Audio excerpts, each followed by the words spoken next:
In those days, when again a great crowd had gathered and they had nothing to eat, he called his disciples to him and said to them, I have compassion on the crowd, because they have been with me now 3 days and have nothing to eat. And if I send them away hungry to their homes, they will faint on the way. And some of them have come from far away. And his disciples answered him, how can we feed these people with bread here in this desolate place? And he asked them, how many loaves do you have? And they said, 7. And he directed the crowd to sit down on the ground. And he took the 7 loaves, and having given thanks, he broke them and gave them to his disciples to set before the people. And they set them before the crowd. And they had a few small fish. And having blessed them, he said that these also should be set before them. And they ate and were satisfied. And they took up the broken pieces left over, 7 baskets full. There were about 4,000 people, and he sent them away. And immediately he got into the boat with his disciples and went into the district of Damanutha. The Pharisees came and began to argue with him, seeking from him a sign from heaven to test him. And he sighed deeply in his spirit, and he said, why does this generation seek a sign? Truly I say to you, no sign will be given to this generation. And he left them, got into the boat again, and went to the other side.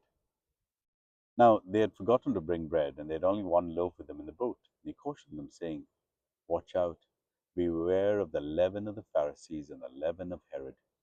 And they began discussing with one another the fact that they had no bread.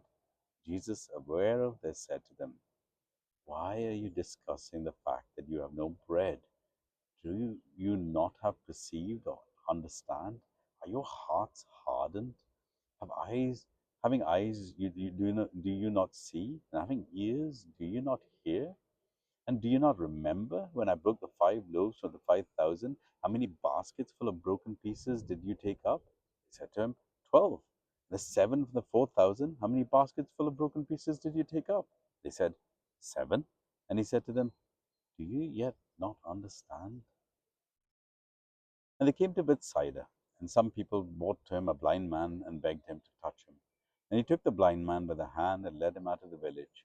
And when he had spit on his eyes and laid his hands on him, he asked him, do you see anything?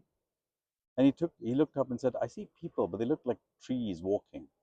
Then Jesus laid out his hands on his eyes again, and he opened his eyes, and his sight was restored, and he saw everything clearly. And he sent him on his home, saying, do not even enter the village. And Jesus went on with his disciples to the village of Caesarea Philippi.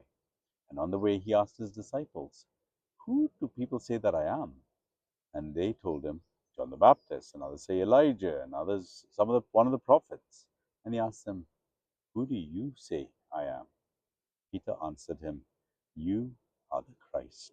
And he strictly charged them not to tell no one about him. And he began to teach them that the Son of Man must suffer many things and be rejected by the elders and chief priests and the scribes and be killed, and after 3 days rise again. And he said this plainly. Peter took him aside and began to rebuke him. But turning and seeing his disciples, he rebuked Peter and said, get behind me, Satan, for you are not setting your mind on the things of God, but on the things of man. And calling the crowd with him, with his disciples, he said to them, if anyone would come after me, let him deny himself and take up his cross and follow me. For whoever would save his life will lose it, but whoever loses his life for my sake and the gospel will save it. For what does it profit a man to gain the whole world and forfeit his soul? For what can a man give in return for his soul? For whoever is ashamed of me and of my words in this adulterous and sinful generation, of him will the Son of Man also be ashamed when it comes in the glory of his Father with the holy angels. Mark chapter 8.